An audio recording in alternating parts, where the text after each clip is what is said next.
Salam hangat, salam Pancasila, assalamualaikum warahmatullahi wabarakatuh. Baik, hari ini kita sedang berada di salah satu taman di Kota Bandung. Taman yang sudah mungkin warga Bandung sudah cukup kenal. Taman ini dulunya sempat dijadikan tempat untuk rekreasi warga Bandung dahulu. Tapi mungkin sekarang sudah dijadikan tempat-tempat untuk bersantai atau berolahraga di pagi hari karena emang suasananya yang cukup sejuk karena ditumbuhi oleh pohon-pohon yang sangat rindang. Taman ini juga memiliki ikon atau ciri lah. Ada salah satu patung pastor yang mungkin Imam bisa ceritakan nanti. Tapi kita ulik dulu sejarahnya. Mungkin ada sejarahnya, sejarah dari taman ini. Baik, bismillahirrahmanirrahim. Salam sejahtera untuk kita semua. Jadi untuk sekilas tentang taman ini yang berada di tengah-tengah kota Bandung, dulunya sebuah bangunan atau tanah lapang yang sebelumnya tidak banyak ditumbuhi pohon. Tidak seperti sekarang, suasananya sejuk, ditumbuhi pohon yang cukup banyak dan cukup besar juga. Jadi kalau dulu itu dari sekitar rumah di belakang ini, kalau melihat ke taman ini masih terhampar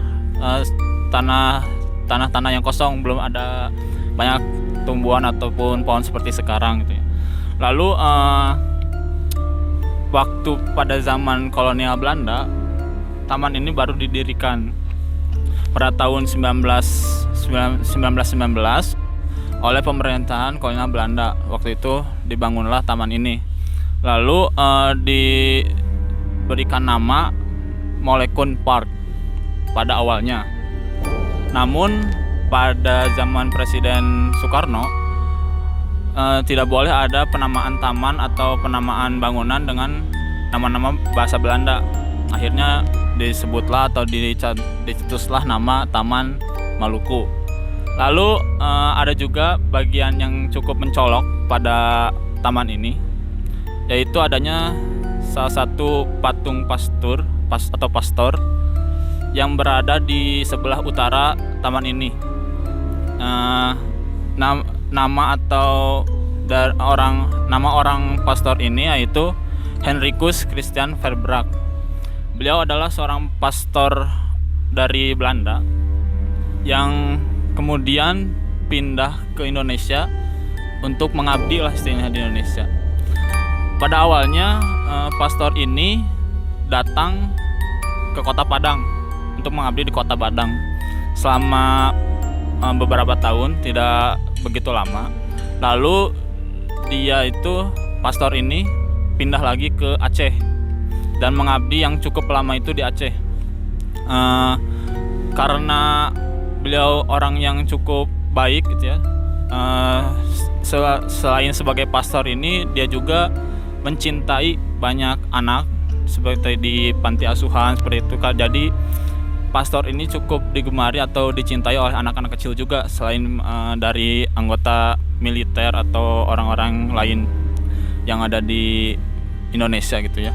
Lalu pada saat setelah mengabdi di Aceh, beliau pindah lagi ke Pulau Jawa, tepatnya di Kota Magelang, tempat militer di Pulau Jawa pada saat itu. Lalu dia menghabiskan masa hidupnya di Kota Magelang tersebut. Lalu pada umurnya atau saat ulang tahun ke usia 80 tahun, beliau sudah merasakan ya seperti sakit karena ya termakan faktor usia itu ya. Namun dengan kerendah hatiannya beliau itu tidak ingin seperti ke rumah sakit atau didatangkan dokter, karena menurut beliau sudah umurnya segitu, mungkin ya sudah emang harusnya diberikan penyakit seperti itu. Lalu pada akhirnya beliau wafat di Kota Magelang dan diberikan julukan atau gelar kesatria dalam Orde Singa Belanda. Seperti itu sejarah singkat tentang pastor tersebut. Mungkin itu sejarah singkat dari taman ini dan tentang pastor ini. Yang mungkin saya akan tanyakan, Mang, kapan mulai dibangunnya si patung ini gitu? Maksudnya di taman ini gitu. Jadi pada saat itu awalnya pemerintahan kota Rotterdam di Belanda pada tahun 1922 memberikan penghargaan terlebih dahulu untuk pastor ini sebagai warga kota teladan atas segala pengabdiannya bagi kemanusiaan. Sementara itu di Bandung, lembaga The Dutch East Indian Army mengumpulkan dana untuk mendirikan patung pastor tersebut pada tanggal 27 Januari tahun 1922 di sebuah taman ini yang dijuluki Tanah Surga di bawah cahaya matahari. Jadi kalau kita berkunjung ke taman ini bisa dilihat ya, sinar cahaya matahari ini menembus pohon-pohon besar seperti cahaya dari surga, seperti itulah kurang lebih. Lalu patung ini dirancang di Belanda oleh seniman yang bernama Rueb, seniman dari Belanda, wanita gitu. Seperti itu. Nah, berarti sosok pastor ini sangat sangat baik, mungkin terus sangat karena karya-karyanya, karena pengabdiannya, terus karena di bidang keagamaannya mungkin jadi meskipun belum pernah menginjakan kaki di kota Bandung, tetapi warga kota Bandung dapat menghargai sosok pastor ini. Mungkin sejarahnya sudah cukup ya, Mam. Yang ingin saya tanyakan kembali, adakah kejadian-kejadian lain, maksudnya atas mitos-mitos yang tersebar taman ini? Ya, mitosnya pada taman ini ataupun pada patung pastor itu ada beberapa. Sebelum ke mitos itu banyak juga yang bilang bahwa pastor itu didirikannya patung pastor itu karena beliau terjatuh dalam kecelakaan pesawat. Tapi dalam beberapa sumber dikatakan bahwa itu tidak ada buktinya, dikarenakan pastor ini sama sekali belum menginjakkan kakinya di kota Bandung. Jadi data itu tidak ada buktinya. Nah, lalu mitos lain yang paling kuat pada taman ini atau pada patung pastor ini adanya omongan dari masyarakat ketika malam hari, karena kan kita ini pagi hari sejuk, pemandangan indah lah, banyak penghijauan juga.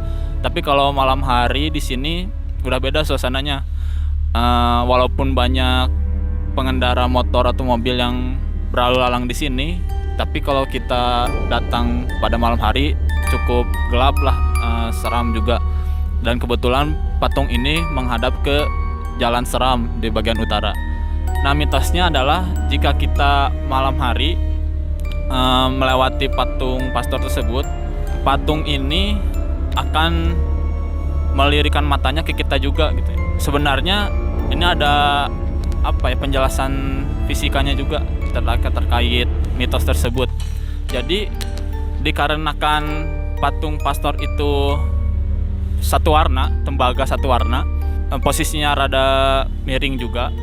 Nah, dan tidak ada pencahayaannya juga. Jadi jika malam hari optik dalam mata kita itu hanya satu fokus. Jadi sebenarnya itu ada penjelasan fisikanya juga gitu ya, tentang bangunan pastor tersebut gitu. Mungkin itu mitos yang paling kuat untuk pastor dan taman ini dia. Nah, mungkin mengenai patung bisa dikatakan hanya sebuah mitos ya, Mang? Bisa dikatakan seperti itu.